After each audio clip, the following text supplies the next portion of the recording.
안녕하세요, 책돌입니다. 오늘 소개해드릴 책은 잘 풀리는 사람은 어떻게 일하는가입니다. 저자는 나가마스 시게이사, 출판사는 시그니스입니다. 저자 소개를 간단하게 하겠습니다. 사이토 히토리 씨의 제자라고 하는데요. 요식업 장사를 하고 있다고 합니다. 많은 베스트셀러를 출간한 이력이 있습니다. 그럼 바로 본문을 보도록 하겠습니다. 이 책은 사이토 히토리 씨와 인터뷰하는 형식으로 쓰여진 책입니다. 구어체로 쓰여 있고 반말체로 쓰여져 있습니다. 바로 시작하겠습니다. 꿈이나 하고 싶은 일이 뭔지 잘 모르겠습니다. 내쫓길 각오를 하고 솔직하게 대답한 나에게 돌아온 스승님의 말씀.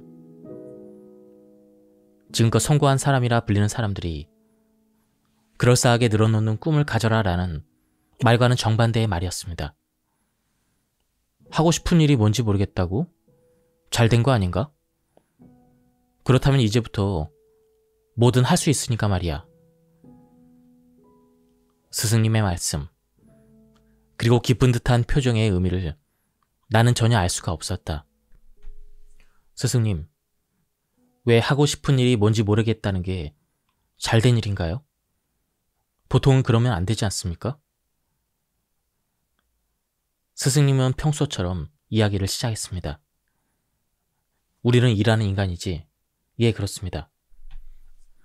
그러니까 이 꿈이라는 게 꼭 필요한 건 예를 들어 스포츠 선수같이 승패나 순위가 항상 눈앞에 있는 사람일세. 하지만 우리처럼 평범한 일을 하는 사람은 매일 누군가와 싸우는 게 아니지 않은가. 매일 대회나 시합도 아니고 말일세. 예, 그럴 일은 잘 없습니다. 그렇지? 그것보다도 가게를 찾아주는 손님을 대하거나 사무 업무를 처리해야 한다거나 직원들 급여도 생각해야 하고 부하와 이야기도 해야 하고 회의도 해야 한다든지 여러 가지 일이 있지. 예, 매일 그런 일에 쫓깁니다. 그러니까 중요한 건 먼 미래의 일보다 지금 눈앞에 있는 과제를 얼마나 해치우는가 알아내. 솔직히 말해서 먼 미래의 일만 매일 생각하고 있을 수는 없지 않은가. 그렇게 말씀하시니 그렇네요. 물론 먼 미래의 꿈이라든지 비전을 가지는 것도 즐거운 일이야. 하지만 그것보다도 일에서 중요한 건 지금 여기 눈앞일세. 인간의 뇌는 하나밖에 집중할 수 없게 되어 있기도 하고 말이야. 그렇다는 건 진심으로 일에 임하다 보면 꿈 이야기나 한가롭게 할 이유가 없다는 소리지. 일하는데 꿈보다 중요한 게 있어. 자네는 그게 뭔지 알고 있는가? 열정인가요? 완전 틀린 건 아니지만 조금은 다르다네. 그렇다면 준비하는 자세? 정답에서 조금 멀어졌는걸? 정답은 말일세. 왜라는 녀석이야. 왜라고 하셨습니까? 그래. 왜인지가 가장 중요하네. 사실은 말이야. 사람을 움직이는 근원은 바로 왜라네. 우수한 선생님이나 경영자, 각 부서의 리더는 말이야. 스스로 의식하든 안 하든 모두 왜, 즉 이유를 제일 먼저 설명해서 일단은 생각하게 만든다네. 그러니 아랫사람이 명령 받는다고 느끼지 않고 자발적으로 움직이게 되는 거지. 일을 가르칠 때도 왜를 중시하면 되는 건가요? 그렇다네. 그러면 질문을 하나 하지. 왜라는 말과 정반대를 이루는 말은 무엇인가? 대답입니다. 아깝군. 좀 더 생각해보게. 혹시 의미인가요? 바로 그것일세. 잘 알아냈군. 인간이 근원적으로 추구하는 가장 중요한 것. 그건 바로 의미일세. 왜 그것을 하는가? 인간은 이 질문에 대해서 모두 무의식적으로 의미를 추구하고 있어. 너무 심오한데요? 단순하게 생각하면 그렇지 않은가? 그도 그럴 것이 인간이란 꿈을 이뤄도 살아갈 수는 있다네. 하지만 자신의 존재의 의미, 다시 말해 살아가는 의미를 잃으면 자기 목숨을 저버리기도 하지. 인간에게 의미란 그 정도로 중요한 거라네. 그러니까 일을 하는데 가장 중요한 것, 그것은 바로 왜라네. 여기서 모든 것이 시작되지. 왜 일을 하는가? 왜 이 일을 하고 있는가? 시야를 넓혀 왜 우리 회사는 존재하는가? 듣고 보니 무의식 중에 나는 항상 스스로 이렇게 계속 묻고 있었습니다. 중요한 부분이니 반복해서 말하자면 사람이 움직이기 위한 모티베이션의 정체, 그건 바로 왜라는 녀석일세. 그것만 보이면 사람은 꿈이 있든지 없든지 알아서 앞으로 향해 나아갈 것이고, 지금 눈앞에 있는 일의 의미가 보이면 바로 의욕이 생기는 거야. 왜 일하는가? 이 질문의 답을 찾기까지 상당한 시간이 걸렸다. 어쩌면 지금 이 책을 읽고 있는 당신도 곧바로 대답이 튀어나오지 않을 수도 있다. 그러나 희미하게나마 그 의미가 보이기 시작했을 때 당신이 일하는 방식은 완전히 달라질 것이다. 지금 또렷한 꿈이 없더라도 의미만 찾으면 사람은 반드시 움직이기 시작하는 법이다. 만일 지금 왜 일하는가? 무엇을 위해서 일하는가? 이런 질문을 받는다면 당신은 무엇이라 답하겠는가? 부모의 보살핌에서 벗어나 사회로 나온다는 건 모두 장사꾼이 된 거라네. 다시 말해 회사를 경영하거나 가게를 하는 사람 외에도 거의 모든 사회인은 장사꾼이란 말이야. 한 사람 한 사람이 자기 자신이라는 가게의 주인이 되는 거야. 다코야키 가게든 술집이든 메밀국수집이든 모든 말일세. 셀러리맨도 경찰관도 학교 선생님도 전업주부도 그것만 알면 성공하는 법이야. 그렇군요. 그럼 얼마나 이익이 나오는지 한 사람 한 사람 장사꾼마다 큰 차이가 있겠네요. 맞아. 사람은 모두 자신의 무언가를 팔아서 살아간다네. 셀러리맨은 자신의 직무 능력을 팔고, 경찰관은 안전을, 선생님은 지식을 팔고 있지. 전업주부는 가정이 주는 평온함을 판다고 할 수 있어. 평온함을 판다라? 주부도 장사꾼이라니 새롭습니다. 이렇게 생각하면 이 세상에 장사꾼이 아닌 사람은 단 한 사람도 없다네. 변호사도 의사도 국회의원도 모두 장사꾼이고 모두 무언가를 팔고 있지. 그게 무슨 말인가 하면 각자에게 손님이 있다는 뜻이야. 눈앞에 사람이 있으니까 팔리는 거야. 없다면 제 아무리 대단한 거라도 팔리지 않겠지? 그러니 사람에게 마음을 쓰고 내 앞에 있는 사람을 기쁘게 만드는 것이 성공의 비결이라네. 어렵지 않아. 간단하지. 스승님 질문이 있습니다. 최근에 좋아하는 것을 일로 하자라는 말이 유행입니다. 이 말에 대해서 어떻게 생각하십니까? 그래. 우선은 지금 하는 일을 좋아하는 걸 목표로 삼아야 한다네. 그 다음에 일에 사랑받는 사람이 되는 것.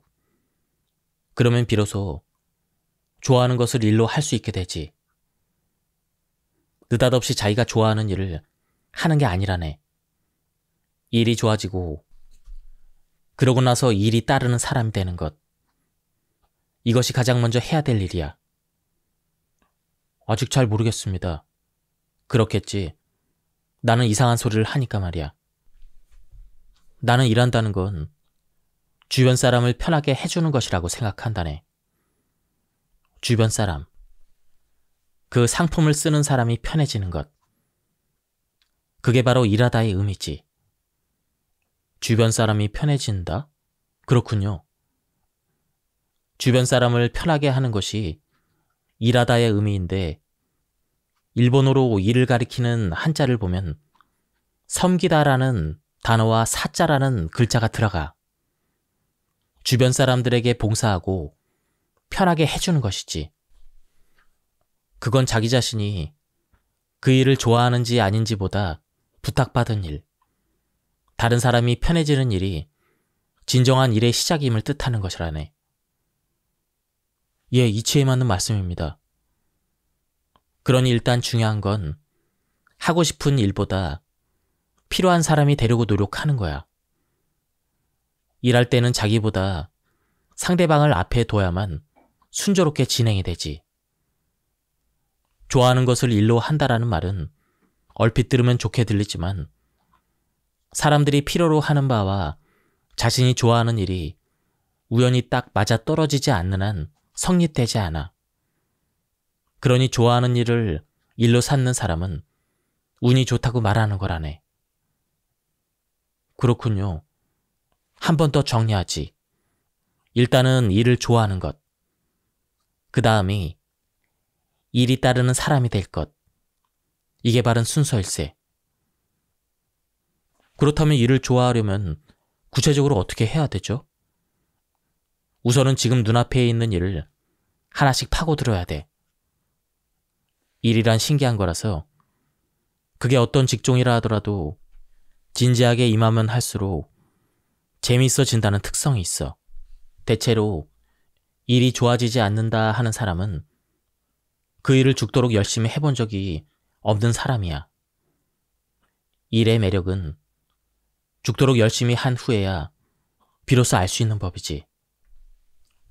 일을 죽어라 하고 열심히 하다 보면 반드시 일의 재미가 보이기 시작한다네. 그랬을 때 자연스레 다른 사람에게서 부탁받는 일이 늘어나게 되는 거야. 이게 바로 일이 사람을 따른다는 거야. 그때 사람은 처음으로 자신이 좋아하는 일을 해도 잘할 수 있게 돼.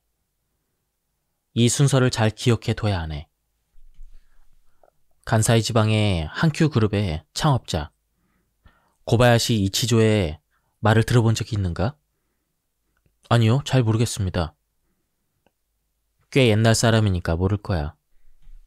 그는 이런 말을 했어. 신발 지키는 당번을 맡으면 일본에서 제일 가는 신발 지키는 당번이 되어라. 그러면 자네는 언제까지고 신발을 지키는 당번이 될 일은 없을 것이다. 라고 말일세. 그 정도 마음가짐이라면 다른 일을 맡게 된다는 뜻인가요? 감이 좋군. 맞아.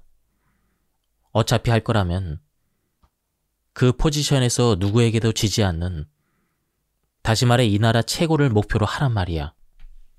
어떻게 하면 누구에게도 지지 않는 최고의 설거지 담당자가 될까? 일본 최고의 설거지 담당이라면 어떻게 일할까? 이렇게 항상 자신에게 질문하며 일하는 거라네. 그렇게 하면 여러 아이디어가 개선점이 눈에 들어오기 시작하지. 그렇게 해서 지혜를 짜내서 일하다 보면 윗사람은 그 사람을 어떻게 보겠나? 분명 다른 사람과 비교해서 압도적인 가능성을 느끼겠죠? 자네가 윗사람이라면 어찌하겠나? 그 사람에게 더 큰 일을 맡기겠습니다. 그렇지. 그게 바로 의미의 힘이라네. 일본 최고의 설거지 담당이 되기 위해서라는 의미를 부여할 수가 있지. 이 의미가 있는지 없는지에 따라 일에 임하는 태도가 180도 바뀌는 거야. 그렇네요. 하나 더 내가 좋아하는 이야기가 있어. 이건 파나소닉의 창업주 마스시타 고노스케의 이야기야. 어느 날 마스시타 씨가 공장을 둘러보는데 전구를 닦고 있던 한 젊은이가 있었던 모양이야. 마스시타 씨가 젊은이에게 이렇게 물었지. 일이 재미없나? 하고 말이야. 그 젊은이는 예, 뭘 위해서 이런 일을 하고 있는지 모르겠습니다. 라고 답했다고 하네. 그러자 마스시타 씨가 뭐라고 했는지 아는가? 그는 이렇게 말했네. 그건 자네가 전구를 닦는 작업에만 초점을 맞추고 있기 때문이야. 좀 더 너머의 일을 생각해보게. 이 전구가 있어서 가족이 즐겁게 생활할 수가 있어. 이 전구가 있어서 사람들이 책을 읽을 수가 있지. 이 전구가 있어서 세상 사람들이 어둠에 떨지 않고 편안하게 지낼 수가 있어. 이렇게 생각하면 자네가 닦고 있는 그것은 전구가 아니라네. 세상 사람들의 행복을 닦고 있는 거지. 스승님, 왜 그러나? 저 감동받았습니다.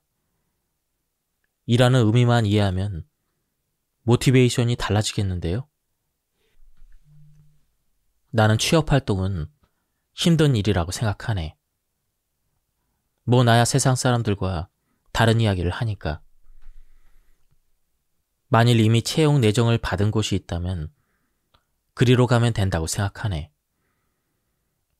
자신이 가고 싶은 곳에 들어가려고 무리하게 애쓰기보단 말일세. 내정을 준 회사는 이미 자네의 매력을 알아봤다는 뜻이니까. 그리고 학생들이 알아두면 좋겠는데 일이란 게 자신이 선택해서 지원하는 듯이 보이지만 사실은 일의 부름을 받은 거라네. 스승님, 일의 부름을 받은 거라고요? 그래, 일이 불러주는 거야. 언뜻 자신이 선택한 것 같지만 말일세. 자신이 선택하는 것이 아니라 일의 부름을 받는다? 너무나 새롭다. 그게 아마 질문을 한 학생은 어느 회사에 들어가더라도 그 나름대로 고생을 할 걸세. 요즘 학생은 휴일이나 복리후생이 좋은가로 회사를 판단한다고 들었지만 그걸 기준으로 생각하지 않는 편이 좋다네. 여건이 아무리 좋다 한들 일이 힘든 건 어디든 마찬가지일 테니까. 중요한 것은 어느 회사에 들어갈지가 아니라 자네 스스로 왜 일하는지, 어떻게 일할지라네. 어디에 들어갈지 고민하기보다는 들어간 회사에서 어떻게 일할지 고민해야 잘 되는 법일세. 많은 사람이 저런 일을 하고 싶어, 이런 일을 하고 싶어라고 말하지만 일이란 결국 뭐든 똑같다네. 세상이 준비해준 자리이니 이런저런 토다지 말고 냉큼 앉아야지. 그렇게 하면 뭐든 해낼 수가 있어. 주어진 일은 모두 역할이니까. 다음은 질문을 하고 답변하는 방식입니다. 저는 2년차 회사원입니다. 지금 회사의 보람을 느끼지 못하고 인간관계도 좋지 못해서 이직하고 싶습니다. 그만둘지 그만두지 않을지는 자신이 정하는 것이니 정답이 없어. 나는 질문자에게 이렇게 하라고 답할 수가 없다네. 단지 이직하기로 정했다면 그랬더라도 사직서를 내는 건 3개월 후로 했으면 좋겠군. 그 후에 일하는 인생을 즐겁고 풍요롭게 만들기 위해서 그 3달 동안 해야 할 일이 있기 때문이야. 3개월 동안은 그 직장에서 자신이 낼 수 있는 모든 힘을 써서 일하는 거지. 그렇게 할 수 있으면 그 후에 일하는 인생은 좋은 쪽으로 크게 방향이 바뀐다네. 특히 젊어서 이직을 할 때 가장 해서는 안 될 것이 갑자기 그만두는 것이라네. 이렇게 해버리면 싫으면 바로 그만두게 된다라는 버릇이 생겨버려. 이렇게 한번 버릇이 들면 조금이라도 나쁜 일이 생길 때마다 이직하는 것이 습관이 돼버린다네. 갑자기 그만두면 회사로서도 곤란하죠. 물론 그것도 그렇지만 회사란 한 사람이 빠져도 의외로 잘 돌아간다네. 제일 곤란한 건 그만둔 본인이지. 그러면 꾹 참고 회사의 규칙이나 정도를 무조건 따르라는 말씀이신가요? 아닐세. 이 질문자가 행복해지기만 하면 되는 거라네. 이제 더는 못하겠다 싶을 때까지 3달만 지금 하는 일에 전력을 쏟길 바라네. 이 질문을 한 내담자는 3개월간 전력을 다한 결과 회사에서 승진도 하고 승승장구했다고 합니다. 회사가 재미있지 않은 건 전력으로 하지 않았기 때문이라네. 이 3개월의 법칙을 알려주고 진짜로 3개월이 지나서 그만둔 사람은 거의 없어. 일도 사생활도 그 시점에서는 자기 자신의 수준에 맞는 일밖에 일어나지 않는다네. 그걸 자기 자신이 아니라 주변 탓으로 계속 돌리면 스스로 알아차릴 때까지 비슷한 일이 반복되지.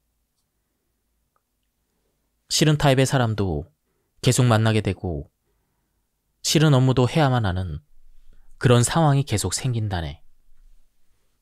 하지만 질문자처럼 석 달이라도 착실히 하면 모든 것은 자기 하기 나름이라는 사실을 깨닫게 되지.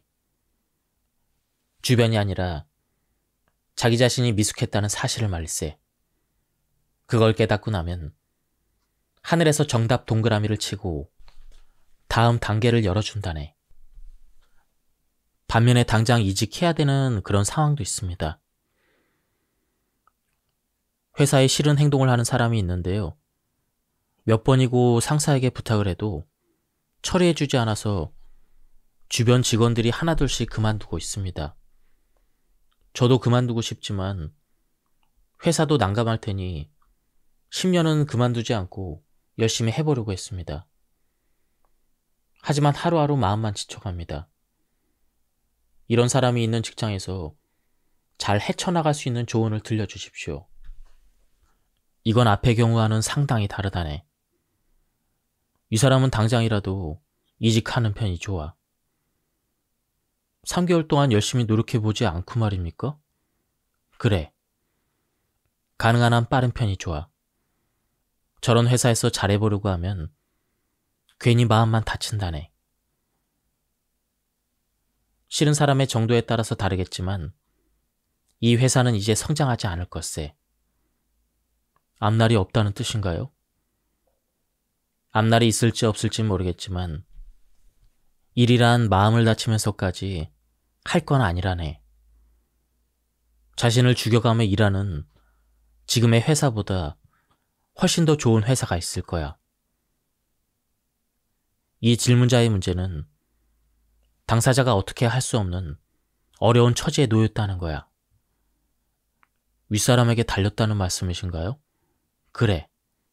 멍청한 리더는 적보다 무서운 법일세. 애당초 주변 사람들이 계속 그만두는데도 싫은 행동을 하는 사람을 계속 내버려 두는 것 자체가 문제라네. 리더, 즉 경영자의 책임이지. 리더의 책임? 아마 이 회사의 경영자도 직원이 그만두는 원인이 어디에 있는지 알고 있을 것세. 하지만 분쟁이 생길 것을 두려워해서 아무것도 하지 않는 거지. 이런 리더를 위해서 자신의 인생을 희생할 필요는 없는 거야. 난 말일세. 아무리 노력해도 좋아지지 않는 사람, 아무리 노력해도 싫은 사람과는 잘해보려고 하지 말고 전력으로 도망쳐라고 예전부터 말하고 있다네. 그러면 분쟁이 일어날 것 같은데요? 자기 마음속의 분란으로 괴로워하는 것보다는 훨씬 낫지. 그런 직장은 정말로 사람이 다 나가서 태풍이 휘몰아치지 않는 이상 대처하지 않는다네. 그리고 깨달았을 때는 이미 늦은 때이지. 그런 태풍에 휘말릴 바에야 적극적으로 철수하는 편이 좋아. 내 말이 너무 지나친가? 다음은 창업에 대한 조언입니다.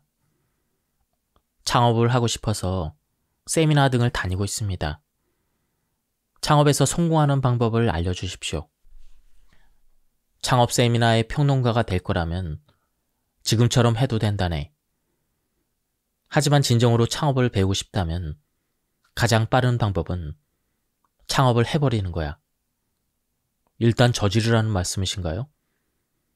창업이란 간단히 말하자면 자신의 상품을 팔기 시작하는 거야.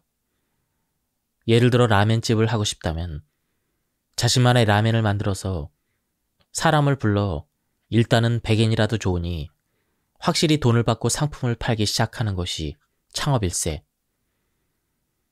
게다가 아무리 창업에 돈이 안 든다고 하더라도 초기에는 돈이 없는 법이지.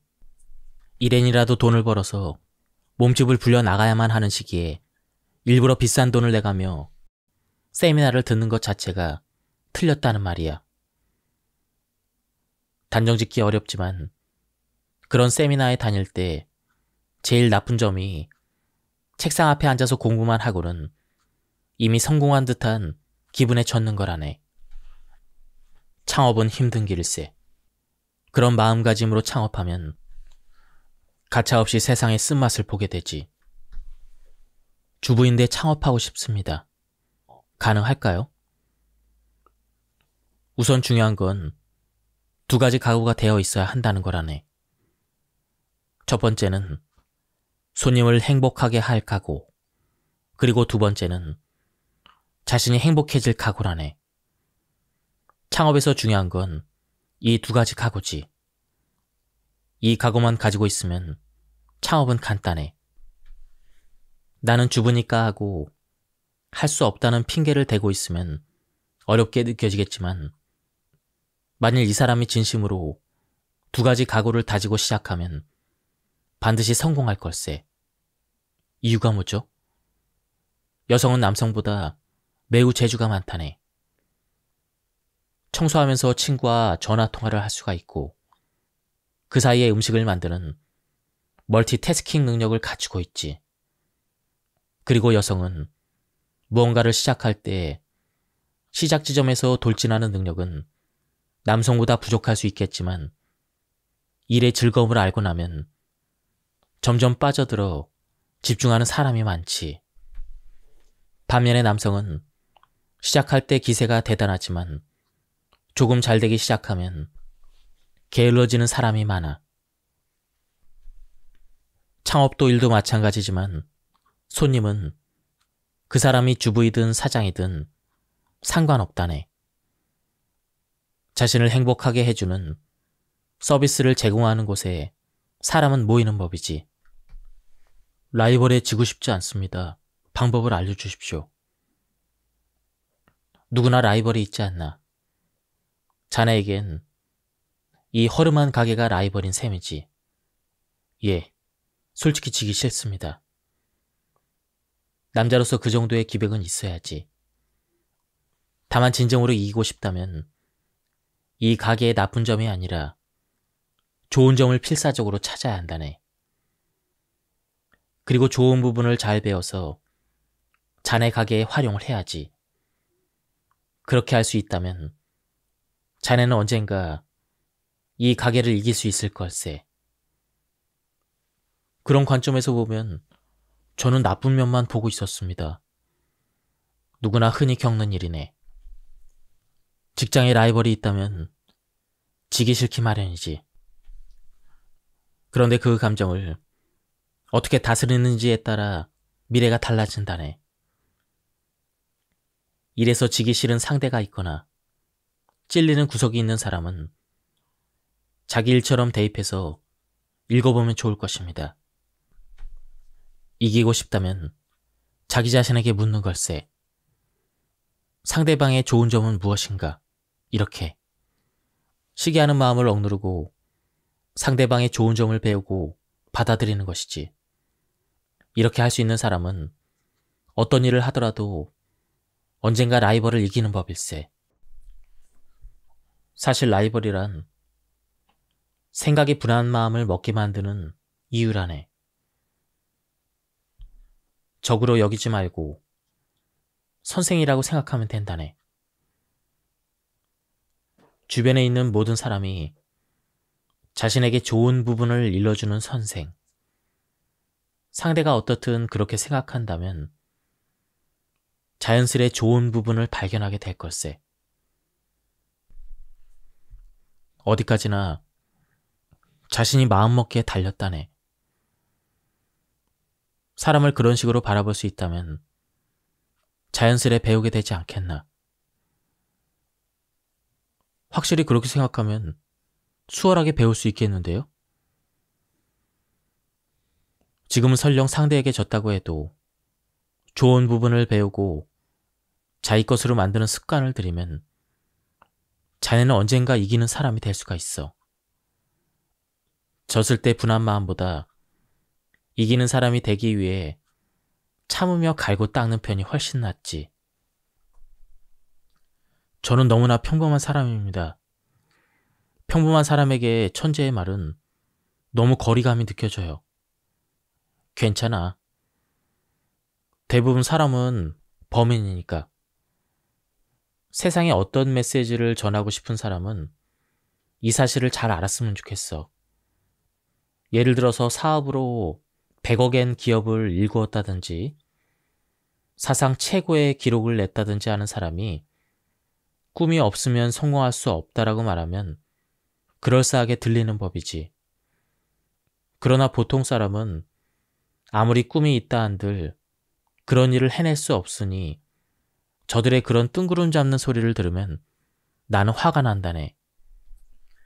스승님의 입에서 나오는 말은 어떻게 하면 듣는 상대방이 성공할 수 있을까? 이것뿐이었다. 상대방에게 이야기할 때는 자아를 넣어서는 안 된다네.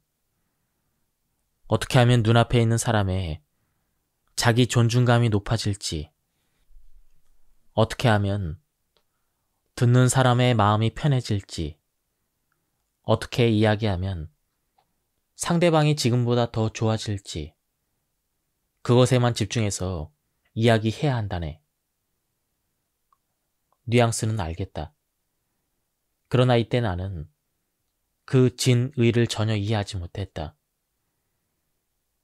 앞으로 자네가 크게 성공한다 하더라도, 그래서 이야기하는 쪽이 된다 하더라도 이 점은 잊지 말게나. 일부 천재들만 이끄는 천재가 아니라 평범하게 살아가는 사람의 마음이 밝아지는 이야기를 할 수 있는 사람이 되길 바라네. 명예욕에 대한 이야기인데 실은 이 세상에도 지옥이 있어. 그리고 살아가면서 많은 사람이 저도 모르는 사이에 지옥에서 살아가지. 그걸 바로 대단하다라고 인정받으려는 마음의 지옥이라고 한다네. 다른 사람에게서 더 대단하다라는 말이 듣고 싶어서 돈이나 지위에 집착하는 지옥이지. 대단함을 쫓다가 빠지는 지옥을 말한다네. 이 지옥은 도처에 널렸어. 고급차를 사면 안 된다는 게 아닐세. 물론 그런 차는 승차감도 좋고 안전하지. 그 때문이라면 마다할 이유가 없지만 단지 다른 사람에게 자랑하기 위해 사는 거라면 그만두는 편이 좋다는 말일세. 아무리 사업이 잘 풀린다고 해도 말이야. 어떻게 하면 눈앞의 고객에게 더 만족을 줄 수 있을지를 항상 생각해야 돼. 그것만 생각해야 돼. 고객이 좋아하면 더 찾아주지 않겠나. 그러니까 경영자는 직원들이 만족하면서 일하고 고객이 더 만족할 일에만 집중하면 된다네. 그래, 이건 매우 단순해. 명예욕에 넘어가지 않고 꿋꿋하게 살다 보면 누구든 단순하게 살 수가 있어. 학교 선생님도 말이지, 학생이 그 무엇보다 소중한 고객이 아니겠나. 그 애들이 진정으로 기뻐하려면 어떻게 하면 될지 생각하면 돼. 정치인도 세금을 주는 건 바로 국민이지. 국민을 어떻게 행복하게 해줄지 그것에만 집중하면 된다네. 그래서 나는 책이나 강연을 통해서 살아온 모름지기 큰 목표를 쫓으면 안 된다라고 말한다네. 큰일을 이루려다 보면 세상이 싫어할 만한 짓도 저도 모르게 저지르기 마련이야. 그것보다는 사소한 목표를 위해서 얼마나 최선을 다할 수 있는지가 중요하지. 지금 자신이 할 수 있는 것을 하는 수밖에 없어. 할 수 없는 일을 하려는 사람도 있지만 괴롭기도 하고 무엇보다 불가능하지. 장사의 주어는 어디까지나 고객일세. 고객이 질리지 않는 것이 진정한 장사지. 내가 질렸는지 어떤지는 상관없어. 아무리 질렸다고 해도 손님이 질리지 않았다면 계속 파는 것이 중요하고, 아무리 질리지 않았다고 하더라도 손님이 질렸다면 그 장사는 이미 끝난 것이나 다름없어. 인생을 여행으로 삼을 것인가, 모험으로 삼을 것인가. 지금 눈앞에 닥친 일을 진지하게 하다 보면 새로운 문이 열릴 거라고 했어. 예, 오늘 몇 번이나 말씀해 주셨습니다. 그건 인생이 매우 즐거워지는 방법이기도 해. 왜 그렇죠? 앞이 보이지 않아야 인생은 모험이 되지 않겠나. 모험이라니 듣기만 해도 설렙니다. 스승은 이렇게 말했다. 꿈은 계획을 세워 하나씩 목표 지점을 달성해 나가는 것. 예를 들어 유럽 여행을 떠날 때는 계획을 세우고 하나씩 실행에 옮기다 보면 유럽에 도착을 한다. 이것은 여행이다 하고 정해져 이루어 나가는 것이다. 반면에 눈앞의 일에 집중해서 살아가다 보면 어디에 다다를지 전혀 알 수가 없다. 유럽에 가려고 했는데 어쩐 일인지 하와이에 와 있는 사태가 벌어지기도 하는 것이다. 눈앞에 있는 문이 열리면 보이는 미래, 저는 이쪽에 더 가슴이 뜁니다. 그렇지? 여행보다 모험이 훨씬 재밌다네. 미래를 딱딱 정해놓고 오로지 계획대로 나아가는 방식보다 앞날은 알 수 없지만 눈앞의 어려움이나 위기를 즐기면서 뛰어넘는 방식이 인생의 밀도는 더욱 높아지지. 그래서 장래에 어떻게 되고 싶다고 그렇게 진지하게 생각하지 않아도 된다고 말한 걸세. 나는 정말 그리 생각한다네. 지금까지 이 책에 대한 리뷰를 모두 마쳤습니다. 이 책은 내용이 굉장히 좋았습니다. 하지만 제가 이 말투에 익숙치 않아서 낭독이 어떻게 됐는지는 잘 모르겠습니다. 예, 한번 책을 구해서 읽어보실 것을 추천드립니다. 예, 여기서 마치도록 하겠습니다. 감사합니다. 안녕하세요, 책돌이입니다. 오늘 소개해드릴 책은 잘 풀리는 사람은 어떻게 일하는가입니다. 저자는 나가마스 시게이사, 출판사는 시그니스입니다. 저자 소개를 간단하게 하겠습니다. 사이토 히토리 씨의 제자라고 하는데요. 요식업 장사를 하고 있다고 합니다. 많은 베스트셀러를 출간한 이력이 있습니다. 그럼 바로 본문을 보도록 하겠습니다. 이 책은 사이토 히토리 씨와 인터뷰하는 형식으로 쓰여진 책입니다. 구어체로 쓰여 있고 반말체로 쓰여져 있습니다. 바로 시작하겠습니다. 꿈이나 하고 싶은 일이 뭔지 잘 모르겠습니다. 내쫓길 각오를 하고 솔직하게 대답한 나에게 돌아온 스승님의 말씀. 지금껏 성공한 사람이라 불리는 사람들이 그럴싸하게 늘어놓는 꿈을 가져라 라는 말과는 정반대의 말이었습니다. 하고 싶은 일이 뭔지 모르겠다고? 잘 된 거 아닌가? 그렇다면 이제부터 뭐든 할 수 있으니까 말이야. 스승님의 말씀. 그리고 기쁜 듯한 표정의 의미를 나는 전혀 알 수가 없었다. 스승님, 왜 하고 싶은 일이 뭔지 모르겠다는 게 잘된 일인가요? 보통은 그러면 안 되지 않습니까? 스승님은 평소처럼 이야기를 시작했습니다. 우리는 일하는 인간이지. 예, 그렇습니다. 그러니까 이 꿈이라는 게 꼭 필요한 건 예를 들어 스포츠 선수같이 승패나 순위가 항상 눈앞에 있는 사람일세. 하지만 우리처럼 평범한 일을 하는 사람은 매일 누군가와 싸우는 게 아니지 않은가. 매일 대회나 시합도 아니고 말일세. 예, 그럴 일은 잘 없습니다. 그렇지?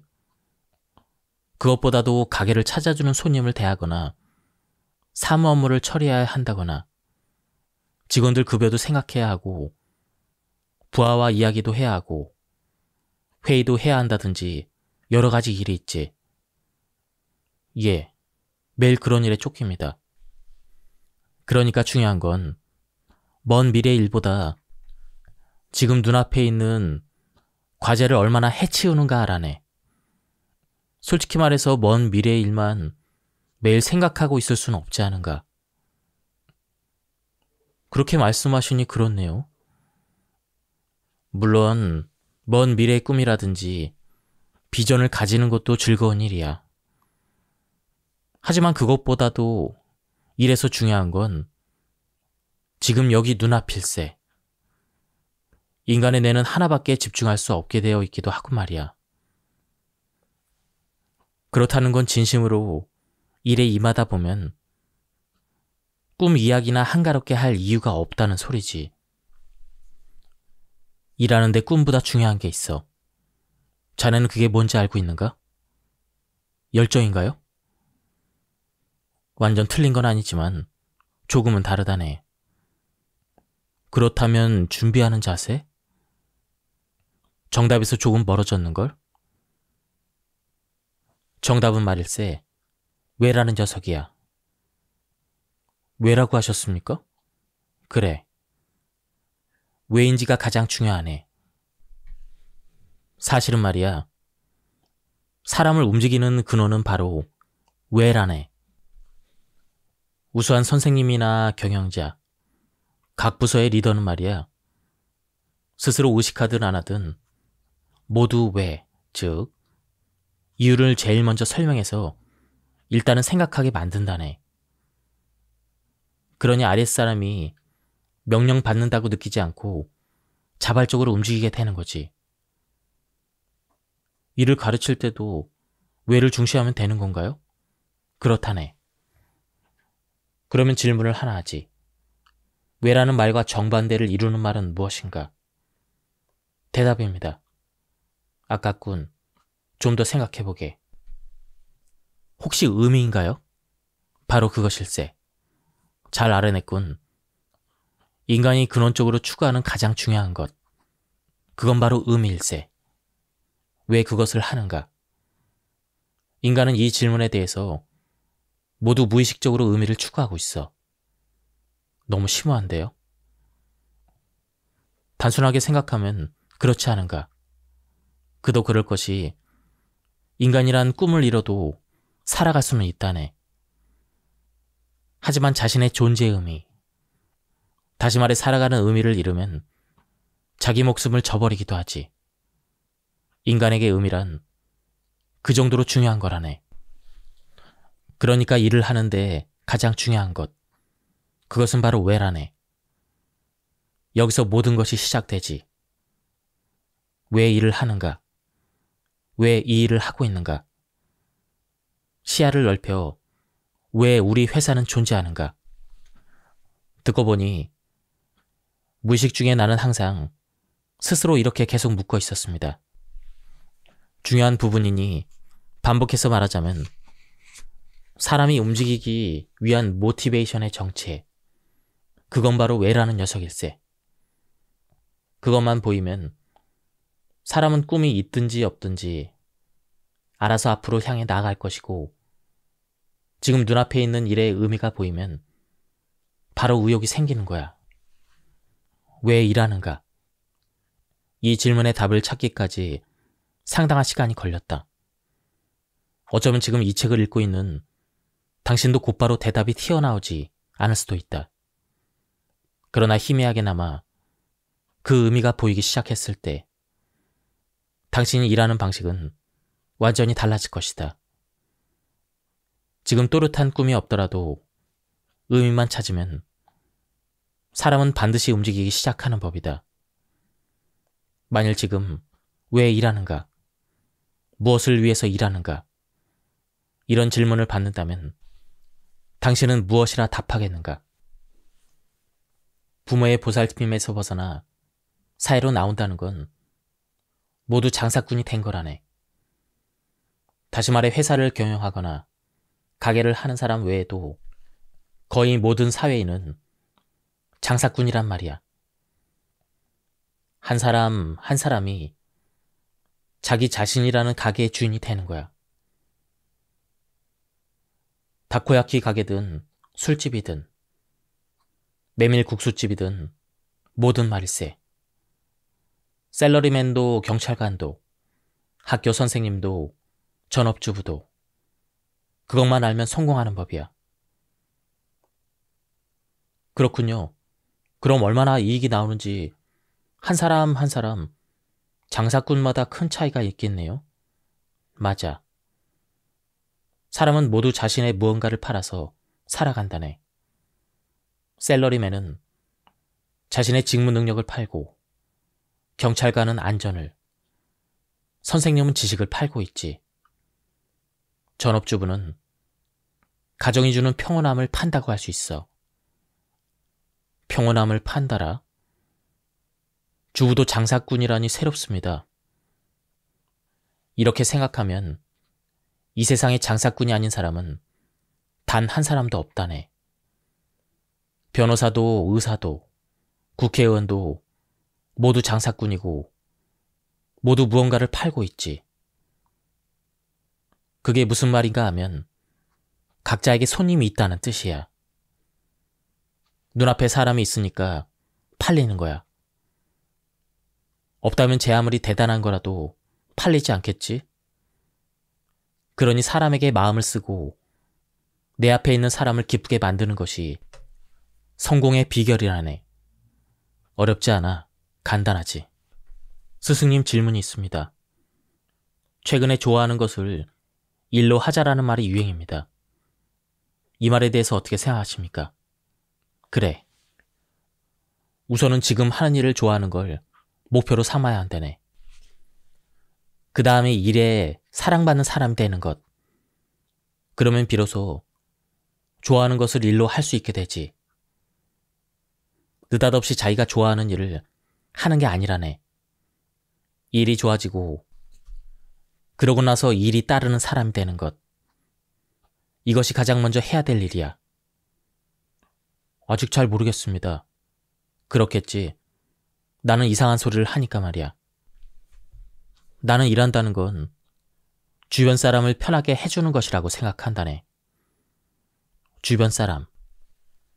그 상품을 쓰는 사람이 편해지는 것. 그게 바로 일하다의 의미지. 주변 사람이 편해진다? 그렇군요.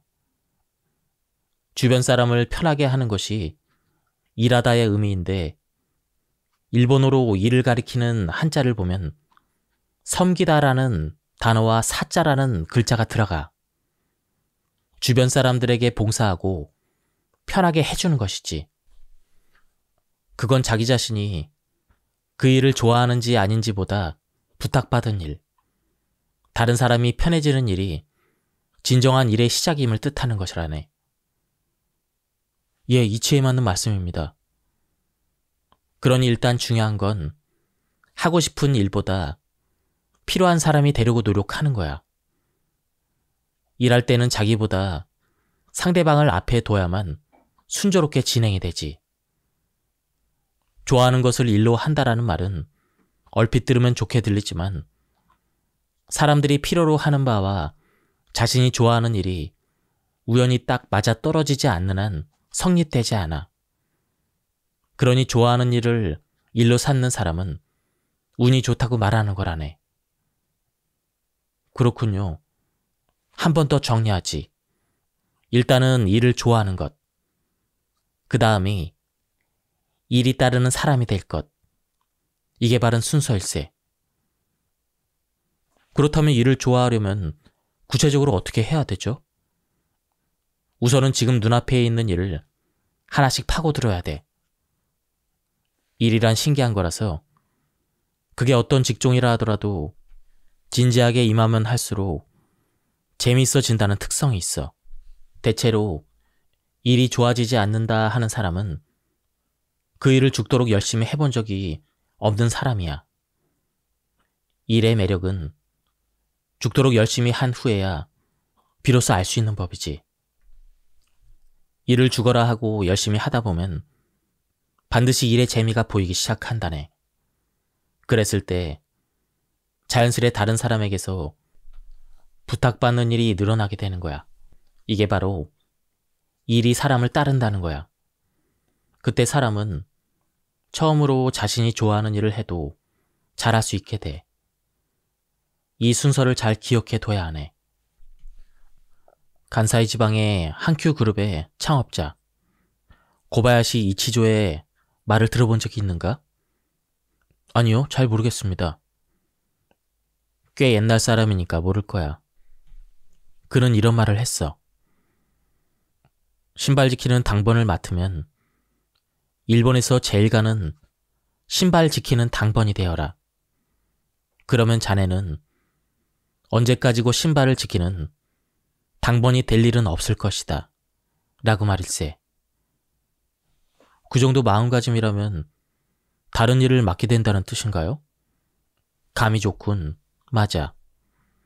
어차피 할 거라면 그 포지션에서 누구에게도 지지 않는, 다시 말해 이 나라 최고를 목표로 하란 말이야. 어떻게 하면 누구에게도 지지 않는 최고의 설거지 담당자가 될까? 일본 최고의 설거지 담당이라면 어떻게 일할까? 이렇게 항상 자신에게 질문하며 일하는 거라네. 그렇게 하면 여러 아이디어가 개선점이 눈에 들어오기 시작하지. 그렇게 해서 지혜를 짜내서 일하다 보면 윗사람은 그 사람을 어떻게 보겠나? 분명 다른 사람과 비교해서 압도적인 가능성을 느끼겠죠? 자네가 윗사람이라면 어찌하겠나? 그 사람에게 더 큰 일을 맡기겠습니다. 그렇지. 그게 바로 의미의 힘이라네. 일본 최고의 설거지 담당이 되기 위해서라는 의미를 부여할 수가 있지. 이 의미가 있는지 없는지에 따라 일에 임하는 태도가 180도 바뀌는 거야. 그렇네요. 하나 더 내가 좋아하는 이야기가 있어. 이건 파나소닉의 창업주 마스시타 고노스케의 이야기야. 어느 날 마스시타 씨가 공장을 둘러보는데 전구를 닦고 있던 한 젊은이가 있었던 모양이야. 마스시타 씨가 젊은이에게 이렇게 물었지. 일이 재미없나? 하고 말이야. 그 젊은이는 예, 뭘 위해서 이런 일을 하고 있는지 모르겠습니다. 라고 답했다고 하네. 그러자 마스시타 씨가 뭐라고 했는지 아는가? 그는 이렇게 말했네. 그건 자네가 전구를 닦는 작업에만 초점을 맞추고 있기 때문이야. 좀 더 너머의 일을 생각해보게. 이 전구가 있어서 가족이 즐겁게 생활할 수가 있어. 이 전구가 있어서 사람들이 책을 읽을 수가 있지. 이 전구가 있어서 세상 사람들이 어둠에 떨지 않고 편안하게 지낼 수가 있어. 이렇게 생각하면 자네가 닦고 있는 그것은 전구가 아니라네. 세상 사람들의 행복을 닦고 있는 거지. 스승님, 왜 그러나? 저 감동받았습니다. 일하는 의미만 이해하면 모티베이션이 달라지겠는데요? 나는 취업활동은 힘든 일이라고 생각하네. 뭐 나야 세상 사람들과 다른 이야기를 하니까. 만일 이미 채용 내정을 받은 곳이 있다면 그리로 가면 된다고 생각하네.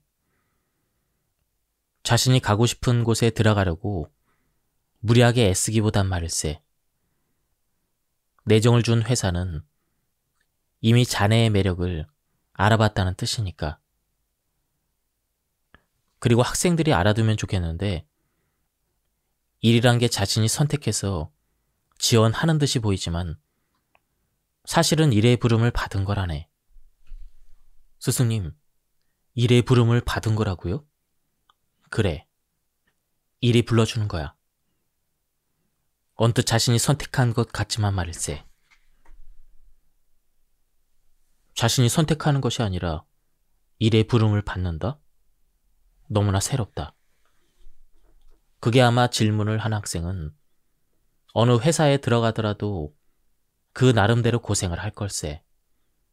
요즘 학생은 휴일이나 복리후생이 좋은가로 회사를 판단한다고 들었지만 그걸 기준으로 생각하지 않는 편이 좋다네. 여건이 아무리 좋다 한들 일이 힘든 건 어디든 마찬가지일 테니까. 중요한 것은 어느 회사에 들어갈지가 아니라 자네 스스로 왜 일하는지, 어떻게 일할지라네.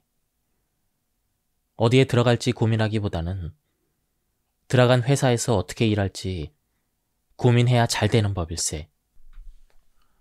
많은 사람이 저런 일을 하고 싶어, 이런 일을 하고 싶어라고 말하지만 일이란 결국 뭐든 똑같다네.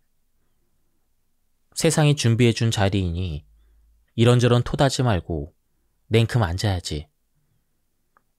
그렇게 하면 뭐든 해낼 수가 있어.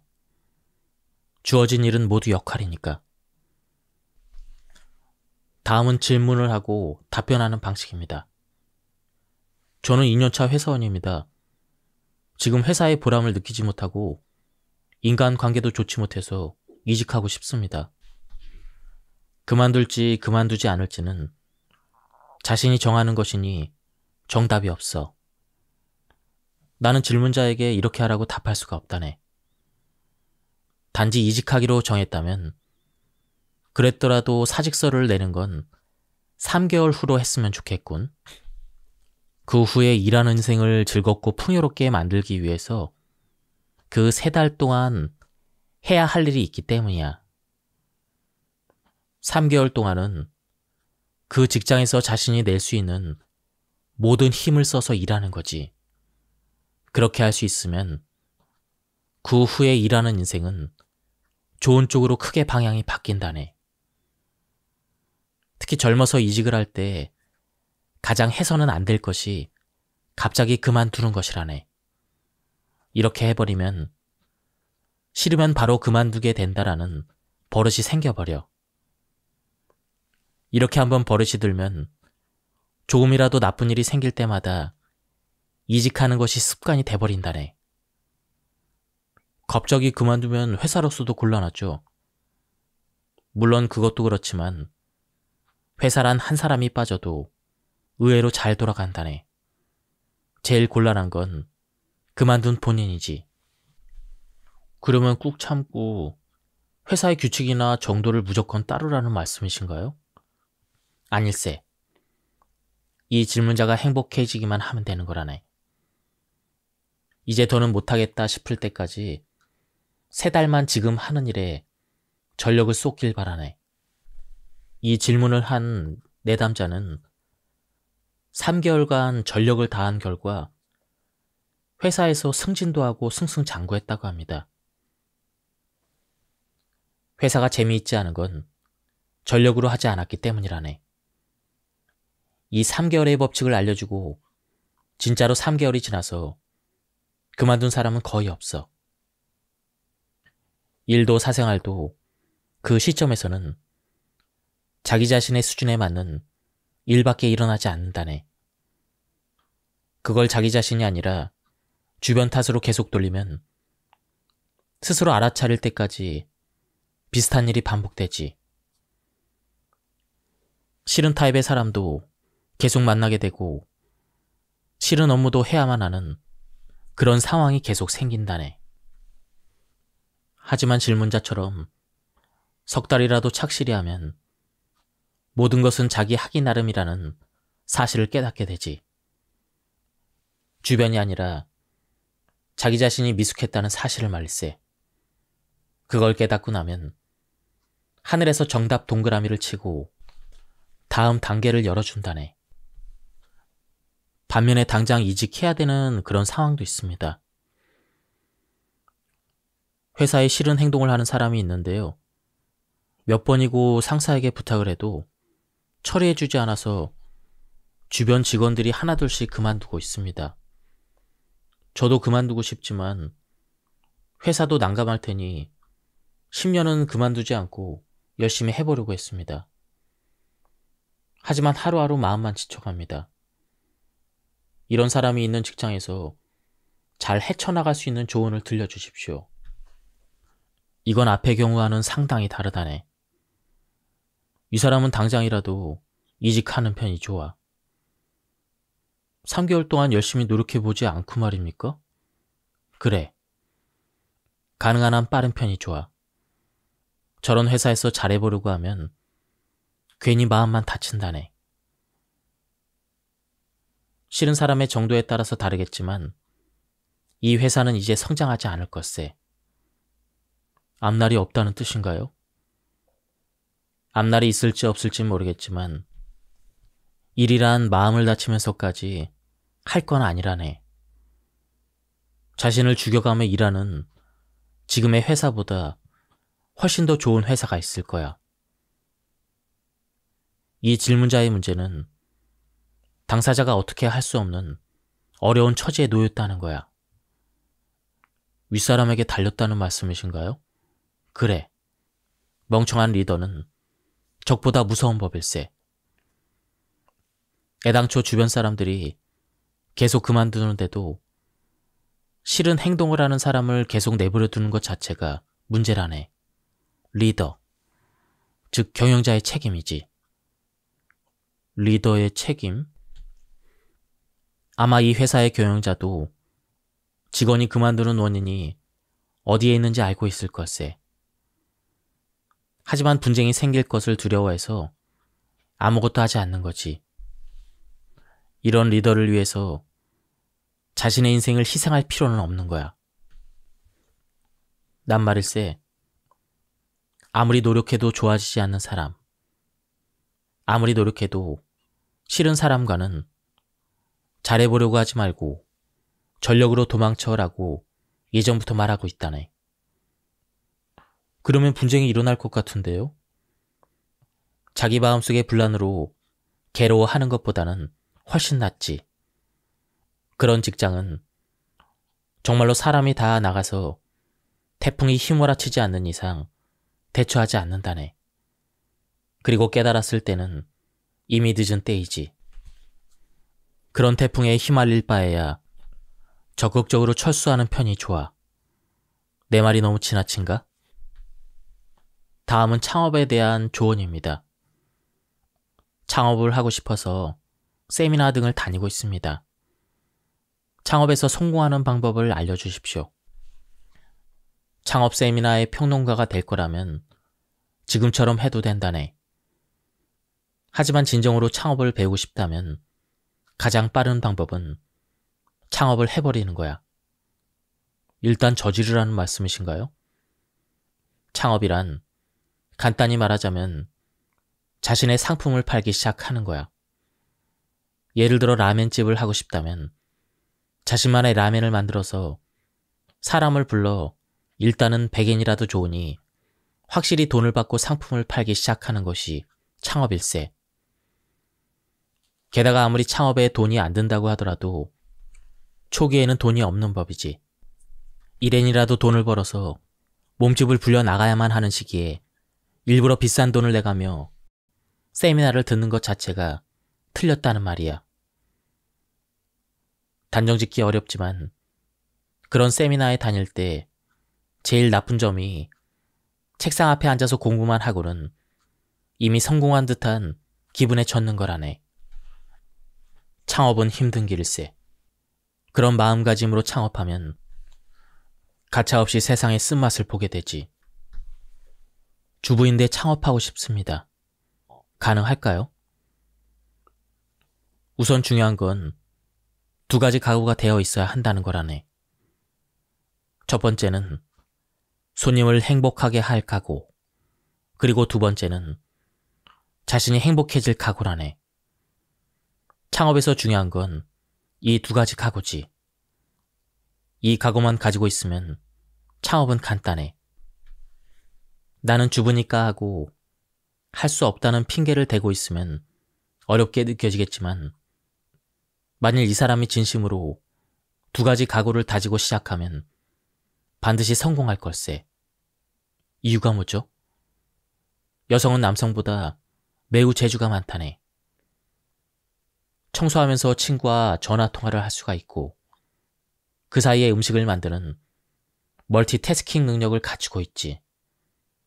그리고 여성은 무언가를 시작할 때 시작 지점에서 돌진하는 능력은 남성보다 부족할 수 있겠지만 일의 즐거움을 알고 나면 점점 빠져들어 집중하는 사람이 많지. 반면에 남성은 시작할 때 기세가 대단하지만 조금 잘 되기 시작하면 게을러지는 사람이 많아. 창업도 일도 마찬가지지만 손님은 그 사람이 주부이든 사장이든 상관없다네. 자신을 행복하게 해주는 서비스를 제공하는 곳에 사람은 모이는 법이지. 라이벌에 지고 싶지 않습니다. 방법을 알려주십시오. 누구나 라이벌이 있지 않나. 자네에겐 이 허름한 가게가 라이벌인 셈이지. 예, 솔직히 지기 싫습니다. 남자로서 그 정도의 기백은 있어야지. 다만 진정으로 이기고 싶다면 이 가게의 나쁜 점이 아니라 좋은 점을 필사적으로 찾아야 한다네. 그리고 좋은 부분을 잘 배워서 자네 가게에 활용을 해야지. 그렇게 할 수 있다면 자네는 언젠가 이 가게를 이길 수 있을 걸세. 그런 관점에서 보면 저는 나쁜 면만 보고 있었습니다. 누구나 흔히 겪는 일이네. 직장에 라이벌이 있다면 지기 싫기 마련이지. 그런데 그 감정을 어떻게 다스리는지에 따라 미래가 달라진다네. 일에서 지기 싫은 상대가 있거나 찔리는 구석이 있는 사람은 자기 일처럼 대입해서 읽어보면 좋을 것입니다. 이기고 싶다면 자기 자신에게 묻는 걸세. 상대방의 좋은 점은 무엇인가? 이렇게 시기하는 마음을 억누르고 상대방의 좋은 점을 배우고 받아들이는 것이지. 이렇게 할 수 있는 사람은 어떤 일을 하더라도 언젠가 라이벌을 이기는 법일세. 사실 라이벌이란 생각이 불안한 마음을 먹게 만드는 이유라네. 적으로 여기지 말고 선생이라고 생각하면 된다네. 주변에 있는 모든 사람이 자신에게 좋은 부분을 일러주는 선생. 상대가 어떻든 그렇게 생각한다면 자연스레 좋은 부분을 발견하게 될 걸세. 어디까지나 자신이 마음먹기에 달렸다네. 사람을 그런 식으로 바라볼 수 있다면 자연스레 배우게 되지 않겠나. 확실히 그렇게 생각하면 수월하게 배울 수 있겠는데요? 지금은 설령 상대에게 졌다고 해도 좋은 부분을 배우고 자기 것으로 만드는 습관을 들이면 자네는 언젠가 이기는 사람이 될 수가 있어. 졌을 때 분한 마음보다 이기는 사람이 되기 위해 참으며 갈고 닦는 편이 훨씬 낫지. 저는 너무나 평범한 사람입니다. 평범한 사람에게 천재의 말은 너무 거리감이 느껴져요. 괜찮아. 대부분 사람은 범인이니까. 세상에 어떤 메시지를 전하고 싶은 사람은 이 사실을 잘 알았으면 좋겠어. 예를 들어서 사업으로 100억엔 기업을 일구었다든지 사상 최고의 기록을 냈다든지 하는 사람이 꿈이 없으면 성공할 수 없다라고 말하면 그럴싸하게 들리는 법이지. 그러나 보통 사람은 아무리 꿈이 있다 한들 그런 일을 해낼 수 없으니 저들의 그런 뜬구름 잡는 소리를 들으면 나는 화가 난다네. 스승님의 입에서 나오는 말은 어떻게 하면 듣는 상대방이 성공할 수 있을까? 이것뿐이었다. 상대방에게 이야기할 때는 자아를 넣어서는 안 된다네. 어떻게 하면 눈앞에 있는 사람의 자기 존중감이 높아질지, 어떻게 하면 듣는 사람의 마음이 편해질지, 어떻게 이야기하면 상대방이 지금보다 더 좋아질지, 그것에만 집중해서 이야기해야 한다네. 뉘앙스는 알겠다.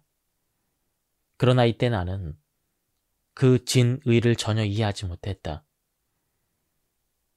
앞으로 자네가 크게 성공한다 하더라도, 그래서 이야기하는 쪽이 된다 하더라도 이 점은 잊지 말게나. 일부 천재들만 이끄는 천재가 아니라 평범하게 살아가는 사람의 마음이 밝아지는 이야기를 할 수 있는 사람이 되길 바라네. 명예욕에 대한 이야기인데 실은 이 세상에도 지옥이 있어. 그리고 살아가면서 많은 사람이 저도 모르는 사이에 지옥에서 살아가지. 그걸 바로 대단하다라고 인정받으려는 마음의 지옥이라고 한다네. 다른 사람에게서 더 대단하다라는 말이 듣고 싶어서 돈이나 지위에 집착하는 지옥이지. 대단함을 쫓다가 빠지는 지옥을 말한다네. 이 지옥은 도처에 널렸어. 고급차를 사면 안 된다는 게 아닐세. 물론 그런 차는 승차감도 좋고 안전하지. 그 때문이라면 마다할 이유가 없지만 단지 다른 사람에게 자랑하기 위해 사는 거라면 그만두는 편이 좋다는 말일세. 아무리 사업이 잘 풀린다고 해도 말이야. 어떻게 하면 눈앞의 고객에게 더 만족을 줄 수 있을지를 항상 생각해야 돼. 그것만 생각해야 돼. 고객이 좋아하면 더 찾아주지 않겠나. 그러니까 경영자는 직원들이 만족하면서 일하고 고객이 더 만족할 일에만 집중하면 된다네. 그래, 이건 매우 단순해. 명예욕에 넘어가지 않고 꿋꿋하게 살다 보면 누구든 단순하게 살 수가 있어. 학교 선생님도 말이지, 학생이 그 무엇보다 소중한 고객이 아니겠나. 그 애들이 진정으로 기뻐하려면 어떻게 하면 될지 생각하면 돼. 정치인도 세금을 주는 건 바로 국민이지. 국민을 어떻게 행복하게 해줄지 그것에만 집중하면 된다네. 그래서 나는 책이나 강연을 통해서 사람은 모름지기 큰 목표를 쫓으면 안 된다라고 말한다네. 큰 일을 이루려다 보면 세상이 싫어할 만한 짓도 저도 모르게 저지르기 마련이야. 그것보다는 사소한 목표를 위해서 얼마나 최선을 다할 수 있는지가 중요하지. 지금 자신이 할 수 있는 것을 하는 수밖에 없어. 할 수 없는 일을 하려는 사람도 있지만 괴롭기도 하고 무엇보다 불가능하지. 장사의 주어는 어디까지나 고객일세. 고객이 질리지 않는 것이 진정한 장사지. 내가 질렸는지 어떤지는 상관없어. 아무리 질렸다고 해도 손님이 질리지 않았다면 계속 파는 것이 중요하고, 아무리 질리지 않았다고 하더라도 손님이 질렸다면 그 장사는 이미 끝난 것이나 다름없어. 인생을 여행으로 삼을 것인가, 모험으로 삼을 것인가. 지금 눈앞에 닥친 일을 진지하게 하다 보면 새로운 문이 열릴 거라고 했어. 예, 오늘 몇 번이나 말씀해 주셨습니다. 그건 인생이 매우 즐거워지는 방법이기도 해. 왜 그렇죠? 앞이 보이지 않아야 인생은 모험이 되지 않겠나. 모험이라니 듣기만 해도 설렙니다. 스승은 이렇게 말했다. 꿈은 계획을 세워 하나씩 목표 지점을 달성해 나가는 것. 예를 들어 유럽 여행을 떠날 때는 계획을 세우고 하나씩 실행에 옮기다 보면 유럽에 도착을 한다. 이것은 여행이다 하고 정해져 이루어 나가는 것이다. 반면에 눈앞의 일에 집중해서 살아가다 보면 어디에 다다를지 전혀 알 수가 없다. 유럽에 가려고 했는데 어쩐 일인지 하와이에 와 있는 사태가 벌어지기도 하는 것이다. 눈앞에 있는 문이 열리면 보이는 미래, 저는 이쪽에 더 가슴이 뜁니다. 그렇지? 여행보다 모험이 훨씬 재밌다네. 미래를 딱딱 정해놓고 오로지 계획대로 나아가는 방식보다 앞날은 알 수 없지만 눈앞의 어려움이나 위기를 즐기면서 뛰어넘는 방식이 인생의 밀도는 더욱 높아지지. 그래서 장래에 어떻게 되고 싶다고 그렇게 진지하게 생각하지 않아도 된다고 말한 걸세. 나는 정말 그리 생각한다네. 지금까지 이 책에 대한 리뷰를 모두 마쳤습니다. 이 책은 내용이 굉장히 좋았습니다. 하지만 제가 이 말투에 익숙치 않아서 낭독이 어떻게 됐는지는 잘 모르겠습니다. 한번 책을 구해서 읽어보실 것을 추천드립니다. 여기서 마치도록 하겠습니다. 감사합니다.